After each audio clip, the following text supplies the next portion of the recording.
এক কাপ ময়দা আর একটা থেকে দুটো আলু দিয়ে একদম অন্য রকমের একটা সন্ধ্যের নাস্তা রেসিপি বানিয়ে দেখাবো। এটা আপনারা সন্ধ্যের সময় বানিয়ে খেতে পারেন কিংবা সকালবেলায় ব্রেকফাস্ট হিসাবে খেতে পারেন। ফার্স্টে আমি নাস্তাটি বানানোর জন্য নিয়ে নিব 1 কাপ মতো ময়দা। এখানে আমার 1 কাপের একটু বেশি নিয়েছিলাম, তবে বড় কাপ নিলে 1 কাপই নিয়েছিলাম। আর নিয়ে নিব টেস্ট অনুযায়ী লবণ, মানে হাফ টেবিল চামচ লবণ নিয়েছিলাম, আর নিয়েছিলাম হাফ টেবিল চামচ চিনি।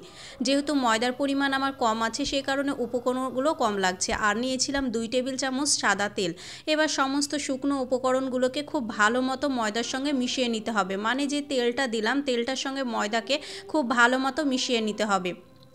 এই তো একটু সময় নিয়ে খুব ভালো মতো মিশিয়ে নেবেন যেন ময়দার সঙ্গে তেলটা খুব ভালো মতো মিশে যায়।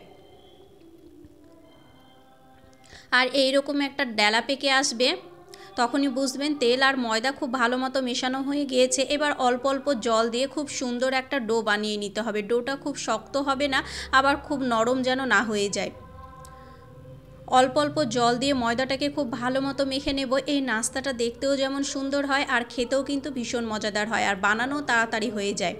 হাতের কাছে থাকা মাত্র কয়েকটা উপকরণ দিয়ে কিন্তু এই নাস্তাটা বানানো হয়ে যায় খুব সুন্দর মতো। দেখুন আমি ময়দাটা মেখে নিয়েছি। এবার এটাকে আমি 10 থেকে 15 মিনিটের জন্য রেস্টে রেখে দেব। হার্ডলি 10 মিনিট রাখলেই হয়ে যাবে। এবার আমি এখানে সেদ্ধ করে নেওয়া 3টে আলু নিয়ে নিয়েছি। আলুটাকে আমি আগে থেকে খুব সুন্দর মতো সেদ্ধ করে নিয়ে খোসাটা ছিলে নিয়েছি। এবার আলুগুলোকে একটু চটকিয়ে নেব। একটু গরম থাকা অবস্থায় চটকিয়ে নেবেন, তাহলে আলুগুলো দলা বেঁধে থাকবে না, খুব সুন্দর মতো মাখানো হয়ে যাবে। খুব সুন্দর মতো করে চটকিয়ে নিয়ে দিয়ে দিলাম কোচানো পেঁয়াজ। পেঁয়াজ এখানে আমি একটা দিয়েছি, আর পেঁয়াজগুলোকে যতটা পারবেন ছোট ছোট করে কুচিয়ে নেবেন। দিয়ে দিলাম 2টো কাঁচা লঙ্কা, ঝালটা আপনাদের টেস্ট অনুযায়ী দিবেন। আর দিয়ে দিলাম টেস্ট অনুযায়ী লবণ, আর হাফ টেবিল চামচ দিয়েছিলাম চাট মশলা।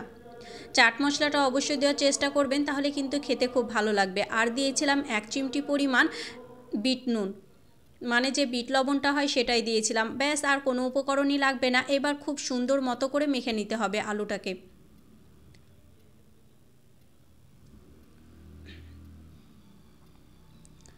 এই তো খুব সুন্দর মতো করে আমার মাখানো হয়ে গিয়েছে। যে আমি ময়দাটা মেখে রেখেছিলাম সেটাও আমার 15 মিনিট প্রায় রেস্টে রেখেছিলাম, সেটা রেস্টে রাখা হয়ে গিয়েছে। এবার আমি আবারও খুব সুন্দর মতো করে ময়দাটাকে মেখে নিচ্ছি। মাখানো হয়ে গেলে এই তো একটা বেলুন পিঠা নিয়ে নিয়েছি, আর নিয়ে নিলাম কর্নফ্লাওয়ার। আপনারা চাইলে ময়দা দিয়ে এটাকে বেলে নিতে পারেন, তবে কর্নফ্লাওয়ার দিয়ে বেললে কিন্তু টেস্টটা খুব ভালো আসে, মানে ক্রিপসি ভাবটা খুব সুন্দর আসে। সে কারণে যদি কর্নফ্লাওয়ার থাকে তাহলে কর্নফ্লাওয়ার দিয়ে করে নেবেন, আর যদি কর্নফ্লাওয়ার না থাকে তাহলে আপনারা ময়দা দিয়েও বেলে নিতে পারেন। কর্নফ্লাওয়ার নিয়ে খুব সুন্দর মতো করে কিন্তু আমি বেলে নিচ্ছি। একদম পাতলা করে বেলে নিতে হবে। এই তো বেলে নেওয়া হয়ে গিয়েছে। এবার ওপর দিয়ে দিয়ে দিলাম সামান্য একটু তেল। তেলটাকে খুব ভালো মতো ব্রাশ করে নিয়ে ওপর দিয়ে দিয়ে দেব কর্নফ্লাওয়ার।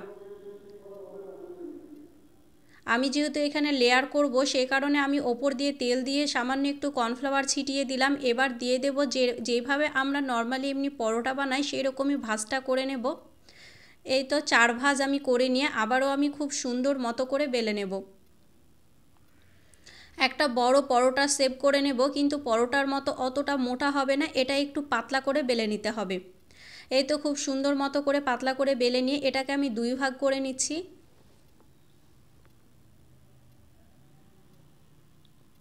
2 ভাগ করে নেওয়ার পর এটাকে আমি আরও 2 ভাগ করে নেব, মানে টোটাল আমি একটা পরোটা থেকে একটা রুটি থেকে 4টে ভাগ করে নেব। আপনাদের পছন্দ মতো এই শেপটা করে নিতে পারেন। আমার এটাই সুবিধা হয়েছে সে কারণে এভাবে করে নিয়েছি। এবার যে আলুর পুরটা আমি রেডি রেখেছিলাম সেটা একটা পরোটার ওপর দিয়ে দিলাম। এই তো একটা পরোটার ওপর খুব সুন্দর মতো করে সব দিকে ছড়িয়ে দিয়ে আর একটা পরোটার সঙ্গে এইভাবে কিন্তু সিল করে নেব।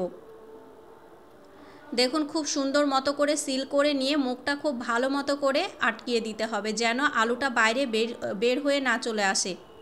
এই তো খুব সুন্দর মতো করে মুখটাকে সিল করে দিয়ে একদম খুব সুন্দর মতো করে দিলাম, যেন আলুটা একদমই বাইরে বের হয়ে চলে না আসে। আমি একটু ডিজাইন করে দিলাম, এটা একদমই অপশনাল, দিলে দেখতে ভালো লাগবে সেই কারণে। একটু কোচানোর সাইডে একটু যেটা এক্সট্রা থাকবে সেটাকে একটু কুচিয়ে নিচ্ছি যেন দেখতে ভালো লাগে।